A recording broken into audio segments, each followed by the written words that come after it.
Avocado வைக்கலாம், நல்லா வரும், ஆனால் ஃப்ளவரிங் இருக்காது. சரி, ஃப்ளவரிங்கே வந்தானா செட் ஆகாது. ஏன் அந்த கிளைமேட் பேட்டர்ன் வந்து ரொம்ப ரொம்ப முக்கியம்.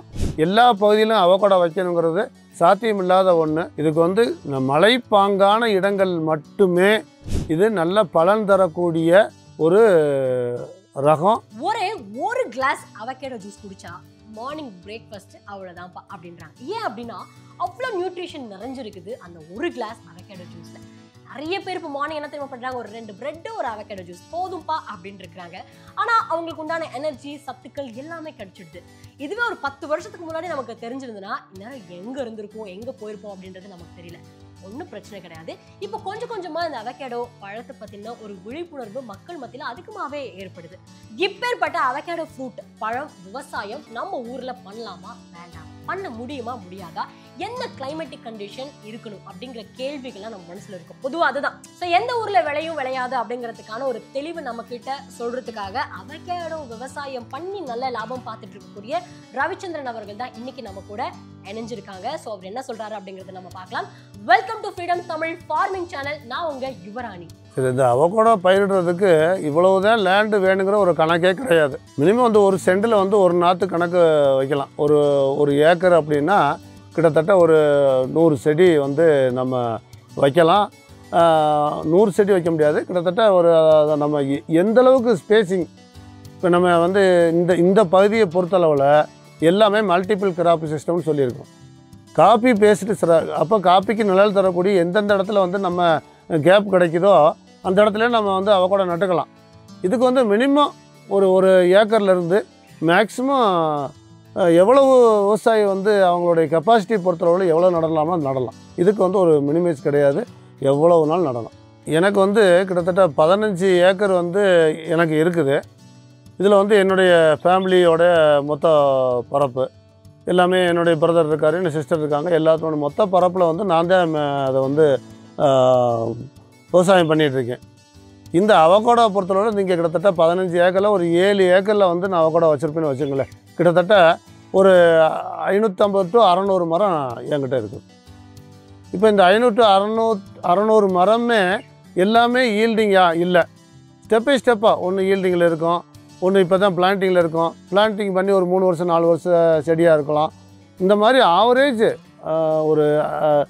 அதாவது ஒரு தோட்டம் வந்து நம்ம பராமரிக்கும் போது சப்போஸ் 10 மரம் அது போயிடும், திருப்பி மறுபடியும் நடுவோம். இந்த மாதிரி ஒவ்வொரு வருஷமே அந்த அவகோடா மரத்துக்காக நம்ம சிறப்பு கவனம் எடுத்து அந்த தோட்டத்தினுடைய நம்ம பராமரிப்பை நம்ம மெயின்டைன் பண்ணிகிட்ருக்குறோம்.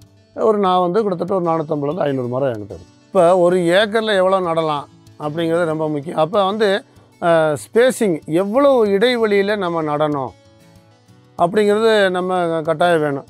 ஒரு 10 மீட்டர், அதாவது கிட்டத்தட்ட 10 மீட்ரு 10x10, 10 மீட்டருக்கு 10 மீட்ரு, அது கிட்டத்தட்ட 30 அடி 35 அடி அடுக்கும்போது கிட்டத்தட்ட ஒரு ஏக்கருக்கு வந்து நம்ம லேண்டோட அமைப்பு எப்படி இருக்குன்னு பார்த்தா ஒரு 40 மரம் தான் வைக்க முடியும் ஒரு ஏக்கரில். ஏன் அப்படி அப்படின்னா ரொம்பவும் க்ளோஸ் ஸ்பேஸிங் அப்படின்னு சொன்னோம்னா இந்த மரமுடைய பறந்து விருந்து நல்லா வாதுகள் வந்து ரொம்ப பிரான்ச்சஸ் கூடியில் போயிட்டுருக்கோம். அந்த காற்றோட்டம் ரொம்ப ரொம்ப முக்கியம். ரொம்ப நெருக்கமாக நடவு நட்டோம்னா ஏரேஷன் கிடைக்காது. வாதுகள் ஒன்றோட ஒன்று பின்னி பிணைஞ்சிருச்சுனால நமக்கு வந்து பூக்கள் வந்து செட் ஆகாது. ஒரு மரத்தோட நிழல் இன்னொரு மரத்தில் விழுகாத நமக்கு வந்து அந்த கேப்பு வந்து ரொம்ப ரொம்ப முக்கியம். 12 டிகிரிக்கு கீழே இருக்கக்கூடாது, 30 டிகிரிக்கு மேலே இருக்கக்கூடாது. இது ரெண்டுத்துக்கும் இடைப்பட்ட ஒரு டிகிரியில் இருக்கக்கூடிய ஒரு ஊர் உங்கள் ஊராக இருந்துச்சு அப்படின்னா அந்த ஊரில் அவகேடோ நம்ம விவசாயம் பண்ணலாம் அப்படிங்கிறத அவர் சொல்லியிருக்காரு. ஸோ நீங்கள் இந்த அவகேடோ பிஸ்னஸ் இன்னும் பண்ணணும்னு நினச்சிங்கன்னா, இன்னும் இன்டெப்த்தாக தெரிஞ்சுக்கணும்னு ஆசைப்பட்டீங்கன்னா நம்மளுடைய ஃப்ரீடம் ஆப்பில் அவகேடோ விவசாயம் ஏக்கருக்கு 6 லட்சம் ரூபாய் வரை சம்பாதிக்கலாம் அப்படிங்கிற ஒரு கோர்ஸ் இருக்குது. நம்மளோட ஃப்ரீடம் ஆப்பில் நீங்கள் செக் பண்ணி பார்க்கலாம். பட் இன்னும் சில விஷயங்கள் இந்த வீடியோவில் நம்ம தெரிஞ்சுக்கலாம். அதாவது இன்டர் ஸ்பேசிங் நம்ம நடலாம், இல்லை நம்ம தனியாகவே ஒரு ஏக்கர் நடணும் அப்படின்னா கிட்டத்தட்ட ஒரு 200லேருந்து 202 7 மீட்டர் இடைவெளியில் நம்ம வச்சோம்னா ஒரு 200 செடி நம்ம தனி பிளான்டிங்காக இருக்கணும், வேறு எந்தமே இருக்கக்கூடாது. ஆனால் அந்த மாதிரி சிஸ்டம் வந்து நம்ம பகுதியில் யாருமே ஃபாலோ பண்ணுறதில்ல. ஈவன் தமிழ்நாட்டில் சரி இந்தியாவிலும் சரி ஒரு குறிப்பிட்ட இடங்களில் தான், அது கர்நாடகாவில் செட்டலி ஏரியாவில் இந்த மாதிரி இப்போ தான் வந்து அவங்க அந்த பிளான் பண்ணி தனியாக வந்து அவகோடா வந்து இப்படி நடலாம். ஒரு தனி ஃபீல்டு, ஒரு மேங்கோ ஃபீல்டு பார்த்துருப்பீங்க. அந்த மேங்கோ ஃபீல்டு எப்படி இருக்கும், வேறு எந்த கிராப்பும் அங்கே இருக்காது, ஒன்லி மேங்கோ மட்டும்தான் இருக்கும். அப்போ அவகோடா கூட தனி கிராப்பிங் பேட்டர்னுங்கிறத நம்ம ஃபாலோ பண்ண முடியாது. நம்ம பகுதியில் வந்து எல்லாமே சின்ன விவசாயிகள்னால நம்ம இருக்கிற பகுதியில் வந்து அங்கங்கே நம்ம நட்டுக்கலாம். இப்போ இந்த அவகோடா நடவு செய்யணும் அப்படின்னா அதுக்கு வந்து ரொம்ப ரொம்ப முக்கியமானது நம்ம வெதர் பேட்டர்ன் ரொம்ப ரொம்ப முக்கியம். வெதர் பேட்டர்ன் அப்படின்னு சொன்னால் மழையளவு நமக்கு கிட்டத்தட்ட ஒரு 1000 மில்லிமீட்டர்லேருந்து 2000 மில்லிமீட்ரு, 40 இன்ச்சஸ் டு 80 இன்ச்சஸ். நம்ம இந்த பகுதியில் வந்து மினிமம் வந்து ஒரு 55லேருந்து 60 இன்ச்சஸ் வச்சு ஆவரேஜ் ரெயின்ஃபால் வந்து நமக்கு வந்து 52 இன்ச்சஸ் நம்ம பகுதியில், இப்போ தாண்டிக்குடி பகுதியில். இப்போ இதே மாதிரி எல்லா பகுதியிலும் பார்க்கும்போது கூடலாம் குறையலாம். அப்போ மினிமம் 1000 mm டு அதிகபட்சமாக 2000 மில்லிமீட்டர் வரைக்குமே வரைக்குமே அந்த மழை இருக்கணும். சரி, அந்த அந்த ரிலேட்டிவ் ஹியூமிடிட்டி அந்த ஈரப்பதம் கிட்டத்தட்ட ஒரு 65லேருந்து 80, 85, 90 கூட ஓடி போயிடும். அந்த ஈரப்பதம் எப்பயுமே இருந்துகிட்ருக்கும். சரி, டெம்பரேச்சர் எவ்வளோ வேணும் அப்படின்னு வேணும்னா, டெம்பரேச்சர் வந்து ரொம்ப கூடுதலான டெம்பரேச்சர் இருந்தால் நிச்சயமாக வந்து அவகோடா நமக்கு விளையாது. அப்போ வந்து கடல் மட்டத்திலேருந்து எவ்வளோ உயரத்தில் இருக்கும், எவ்வளோ மழை கிடைக்குது, அப்போ வந்து நமக்கு டெம்பரேச்சர் எவ்வளோ அப்படின்னா 12 டிகிரிலேருந்து 30 டிகிரி சென்டிகிரேட் வரைக்கும். இப்போ ஆவரேஜ் கூடலாம் குறையலாம். பிலோ போகக்கூடாது, அபவ் 30 போயிடக்கூடாது. போயிடுச்சுன்னா ஹை டெம்பரேச்சர் வந்து இது வந்து சூட்டபிள் கிடையாது. இப்போ நிறையா விவசாயிகள் வந்து அவகோடா வளர்க்கலாமா, இப்போ மலைப்பகுதி விட்டுருங்க, கீழே பிளைன்ஸில் வந்து அவகோடா வளர்க்கணும்னு நிறையா பேர் கேட்குறாங்க. அவகோடா வைக்கலாம், நல்லா வரும், ஆனால் ஃப்ளவரிங் இருக்காது. சரி, ஃப்ளவரிங்கே வந்தானா செட் ஆகாது. ஏன் அந்த கிளைமேட் பேட்டர்ன் வந்து ரொம்ப ரொம்ப முக்கியம். எல்லா பகுதியிலும் அவகோடா வைக்கணுங்கிறது சாத்தியமில்லாத ஒன்று. இதுக்கு வந்து மலைப்பாங்கான இடங்கள் மட்டுமே இது நல்ல பலன் தரக்கூடிய ஒரு ரகம்.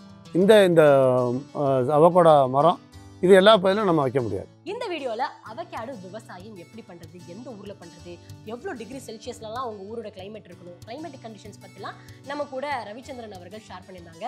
ஸோ இவரே பார்த்தீங்கன்னா இந்த அவகேடோ பிஸ்னஸை எப்படி இன்வெஸ்ட்மெண்ட் பண்றது, எப்படி ப்ராஃபிட் பார்க்கறது, எப்படி விவசாயம் பண்றது அப்படின்னு இன்னும் நிறைய விஷயங்கள் நம்மளோட ஃப்ரீடம் ஆப்ல ஒரு கோர்ஸ்ல சொல்லி கொடுத்துருக்காரு. ஸோ எங்களுக்கு என்னன்னா உங்களுக்கு தெளிவான ஒரு விஷயம் உங்களுக்கு போய் சேர்க்கணும்.